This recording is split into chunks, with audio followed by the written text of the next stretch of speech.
Samsung has launched the new Galaxy A50s in India. So let's take a look.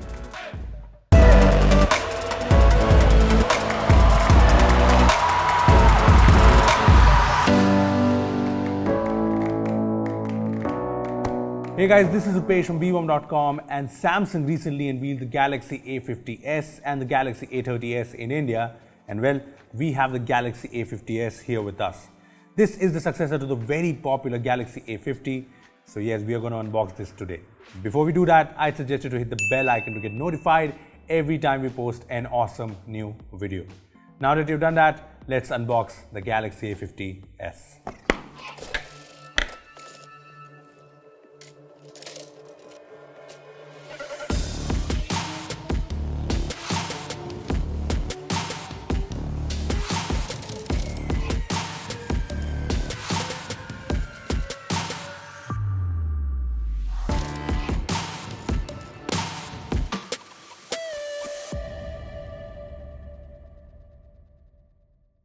So this here is the brand new Galaxy A50s, and well, as you can see in the box, it has the usual USB-C cable, the 15-watt fast charging adapter, these earphones, the case and the usual booklets.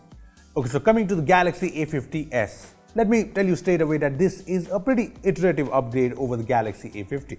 I mean, the Galaxy A50 has been a very popular smartphone for Samsung, so I understand why Samsung hasn't really made any radical changes with the Galaxy A50s. Anyway, the Galaxy A50s, like the Galaxy A50, is a pretty good looking smartphone. Starting off with the front, the A50s has a 6.4-inch Super AMOLED Full HD Plus Infinity U display. And well, this is a beautiful display. The colors are nice, the blacks are deep, and well, it is overall great, like you would expect from a Samsung Super AMOLED display. And since the A50s has the Widevine L1 license, you will be able to enjoy HD videos on the likes of Netflix and Prime Video. Plus, thanks to AMOLED, the A50s, like A50, comes with an in-display fingerprint scanner, which in my brief usage has worked well. So the front in the Galaxy A50s hasn't really changed much, and it's not a bad thing really. Anyway, the back too is pretty similar to the Galaxy A50. Now I say similar because while the back here is still plastic, it looks like glass, and it still has the triple cameras and the Samsung logo is in the same style as the A50, the A50s brings a new prism pattern design. We have the Prism Crush Violet variant here, and it looks cool, especially with the light falling on it. Apart from that, the USB-C port, the headphone jack are still here, and so is the triple slot for dual SIMs and a microSD card. Now, it's clear that the design of the Galaxy A50s hasn't changed much from the Galaxy A50, but there are some other improvements and changes that the Galaxy A50s brings, especially on the camera front. The Galaxy A50s has a triple camera setup like the Galaxy A50, but the primary camera now is a 48 megapixel f2.0 primary camera, so that's a nice upgrade. Then there's the 8 megapixel ultra wide angle lens and a 5 megapixel depth sensor. So I took a few photos from the A50s, and well, the photos definitely looked good with nice colors and details.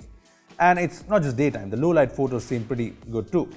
I also took a few comparison shots between the A50s and the A50, and well, as you can see, the A50s photos do seem better, so it's a nice improvement.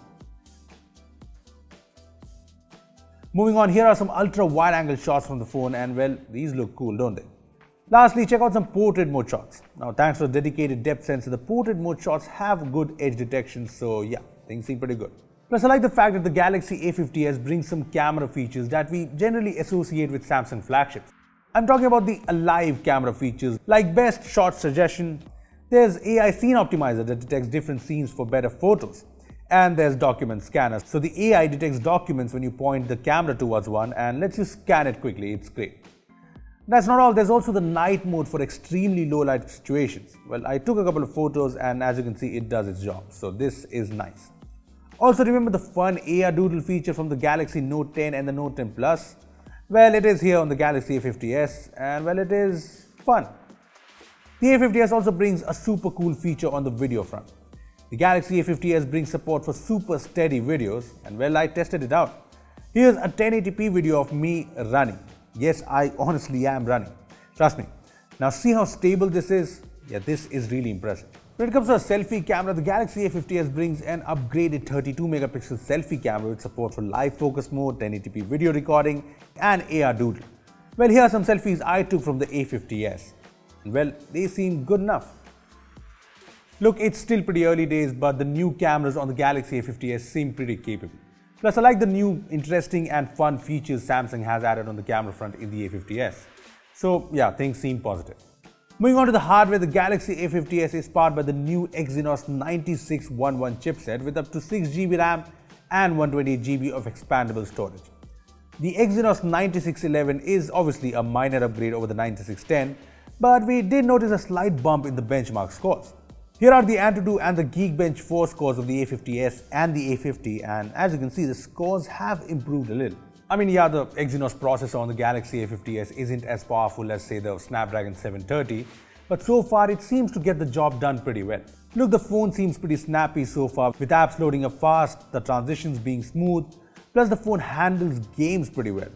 PUBG Mobile runs on high graphics settings by default, and well, the gameplay was good too. I did not notice any frame drops or stutters, so yeah, so far, so good. I also played games like Asphalt 9 on the phone, and the gameplay was smooth enough. Plus, I like the Game Booster feature in One UI, which lets you customize game performance that is set to improve frame rates and the overall performance in games like PUBG. Now, talking about One UI, the Galaxy A50s comes with One UI 9.5, the same as the Galaxy Note 10 devices, which means you get features like the ability to remap the power button, aka the new Bixby button, the new link to Windows support that lets you access a notification, text, etc. on a PC, screen recording, and more. Plus, the Galaxy A50s is the first Samsung mid-ranger to come with Samsung Pay on board. Yes, the phone has NFC support, so this means you'll be able to use Samsung Pay to make payments with ease. That's not all, the Galaxy A50s also has Knox security on board, which is definitely nice to have. Lastly, there's the battery, which hasn't really changed much from the Galaxy A50.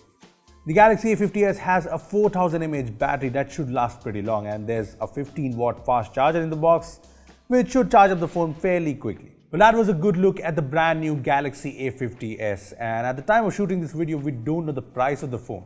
Anyway, the Galaxy A50s is obviously not a huge upgrade over the Galaxy A50, but it brings some nice changes and improvements.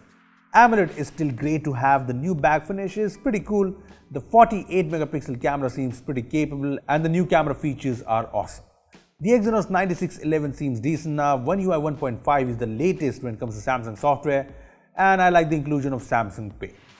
So yeah, the Galaxy A50s is not perfect, it might not blow your mind, but if you like the Galaxy A50, you'll definitely appreciate the Galaxy A50s. This is a solid mid-range phone from Samsung that should appeal to a lot of people. Well, those are our thoughts on the brand new Galaxy A50s, and along with this, Samsung has also launched the Galaxy A30s, which brings a triple camera setup and the AMOLED display. Anyway, what do you think about the Galaxy A50s? Do you want us to review this phone or compare it with others? Let us know in the comment section below. Also, give this video a thumbs up if you enjoyed it, and make sure to share it with your friends who have been waiting for the Galaxy A50 successor. Lastly, subscribe to our channel for more amazing tech videos. Well, that's me signing off. Thanks for watching, and I will see you in the next one.